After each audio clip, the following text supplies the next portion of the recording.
साहब, तमाम हमारे साथी और मित्र,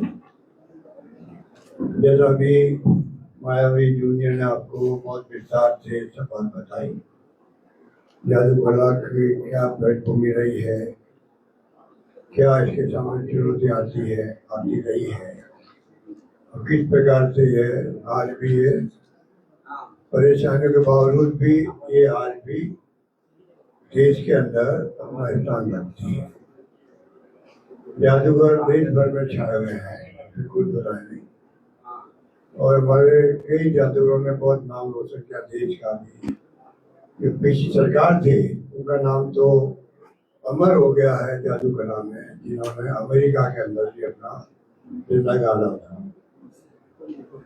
और उस जमाने में जादू कला 19वीं शताब्दी में हिंदुस्तान के अंदर इसका बोलबाला था और यूरोप के लोग बुलाते थे जादूगरों को वहां अपने। धीरे धीरे स्थिति ऐसी बन गई है, आपको एक जादूगर मिलेंगे, इनका बहुत बड़ा नाम है।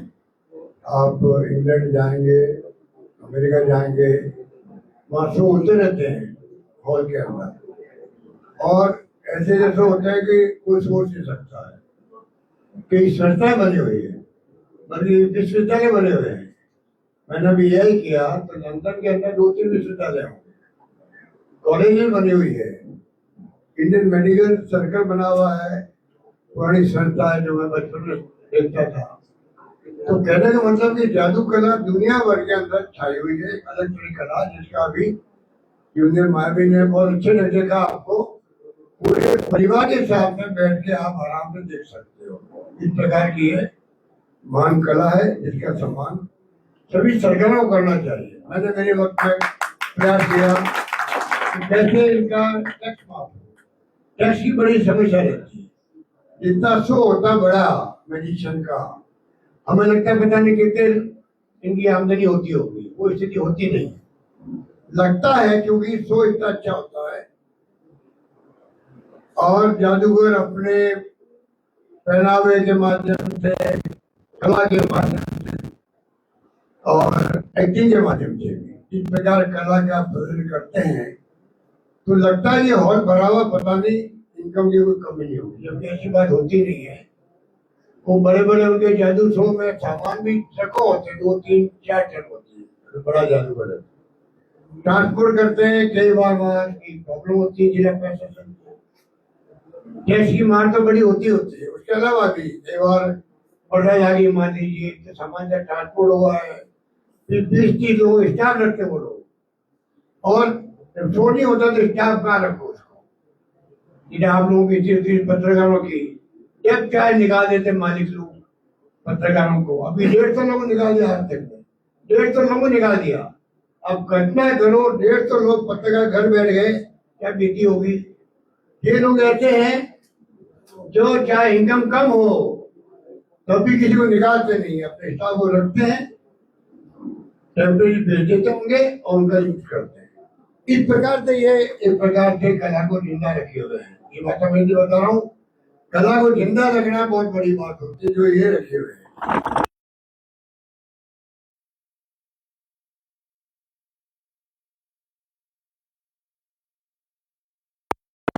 चाहूंगा कि पूरे सरकारों का भी, मुझे पता नहीं कि भजनलाल जी ने क्या कह दिया और भजनलाल जी के ऊपर क्या रिएक्शन दे दिया हमारे जूनियर भाई ने।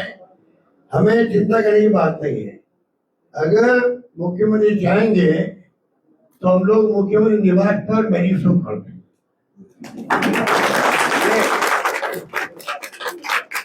और एक बढ़ के पूरा परिवार उनका हो, पूरा मंत्रिमंडल हो, पूरे एमएलए हो, सब देखे कि वास्तव में कला क्या है।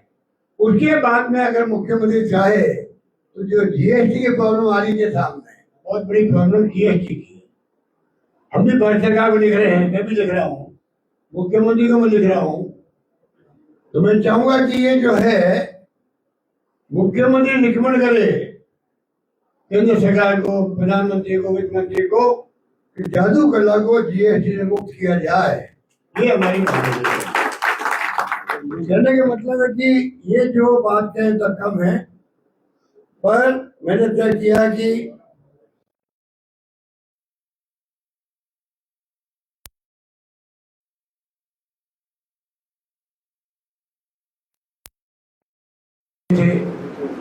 हांगकांग गए थे, मैं भी उनके साथ गया था हांगकांग। मुझे मालूम है कि कला 1 महीना रहते हम लोग, 1 महीना वहां रहे थे हम लोग। अच्छी खासी इनकम होती है उसको हमारे, और वो इनकम बाद में काम आती है हमारे।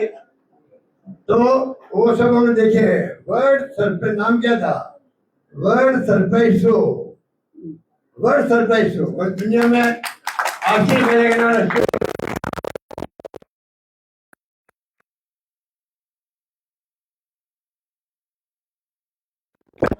कोई पहले होती नहीं है, पहले दिन होती थी। उसका नाम होता था फ्यूजी टेलीकास्टिंग कंपनी। एक फिल्म होती थी, सबसे पॉपुलर वही थी फिल्म। उस कंपनी ने वो टोक्यो में शो किया था, और जापान में पे हांगकांग में। कहने का मतलब है बचपन से हमारा परिवार जुड़ा रहा पिताजी के कारण से। अब ये बैठा और बैठी हुई है, जानबूझ के इनको बुलाया मैं कि तुम जाके बैठो, कम से कम लीगेसी को हमारे बाद में जिंदा रखो। जिंदा क्या रहनी है, हम सहयोग करें या तो मेरी खुद बन जाए, और नहीं बने मान लो तो पत्रकार में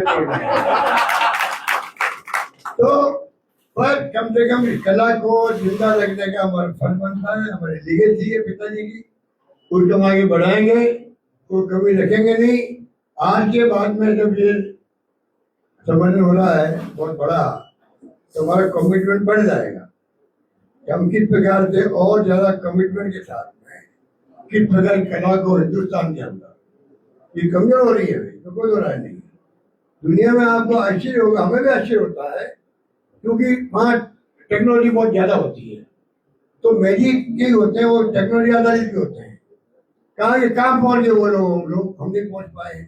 हमारी सरकारों को चाहिए कि वो इस कला को अंतर्राष्ट्रीय जगत में जो कला है ये मैजिक की, उसके लेवल की कला यहाँ बनाने के लिए सरकार सहयोग करे।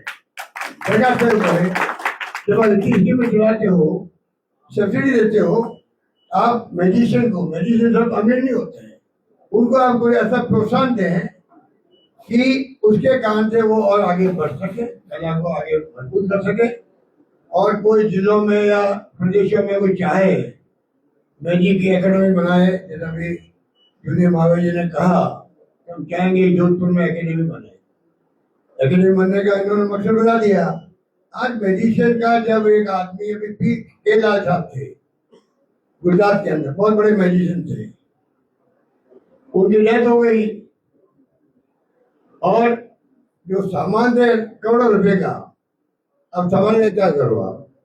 उनके परिवार समाधि का सामान को पौने पौने दाम में कोई जो काम करता था उसको किसी को दे दिया। अगर एकेडमी बनी हो तो सामान का क्या मैक्सिमम उपयोग हो सकता है, कैसे उस परिवार का भला हो सकता है, वो एकेडमी को गाइड कर सकते हैं, सामान को बिकवाने में गाइड करता है। इसी प्रकार से सामान की बार कम है मान लो, तो एकेडमी की स्थिति मजबूत होती है फाइनेंशियली, कुछ वो मदद कर सकते हैं मैजिशियन को सामान खरीदने के लिए। धीरे धीरे कुछ मैजिशियन सामान दिलवा सकते हैं हम लोग। इस कला को राजस्थान में भी हम लोग है तो सैकड़ों संख्या में, और जिस रूप में मजबूती से आगे आना चाहिए, उसके लिए सरकार का भी और समाज का भी सहयोग समर्थन चाहिए। एकेडमी कोऑर्डिनेट करेगी सरकार को भी, समाज को भी, मैजिशियन को भी, और जो भी सहयोगी लोग हैं जो मेरी प्रेमी है। एक घरों में बच्चे मैजिक देखना चाहते हैं, घरों में बच्चे मैजिक देखे जाते हैं, प्रभावित होते हैं, खुद करने का प्रयास करते हैं। तो ये स्थिति है, इसलिए बहुत बड़ा निर्णय किया मायावती जी ने, महिपाल गुप्ता जी ने, और लाल साहब ने, और जो हमारे सुब्रत जी है, इन सब ने, और एक हमारे जादूगर आनंद है, बीमार है बहुत ज्यादा जबलपुर के अंदर। मैंने परसों उनसे बात करी है, और तो उन्होंने कहा मैं जल्दी ठीक हो रहा हूँ। तो उम्मीद करते हैं सब मिलकर के जो ये चित्तौड़ में आयोजन होगा बहुत कामयाब होगा, और आने वाले वक्त के अंदर किस प्रकार से हम इस कला को और मजबूती की तरफ ले जाए, इसमें कोई निर्णय होंगे, ये बात करके मैं अपनी बात समाप्त करता हूँ। धन्यवाद।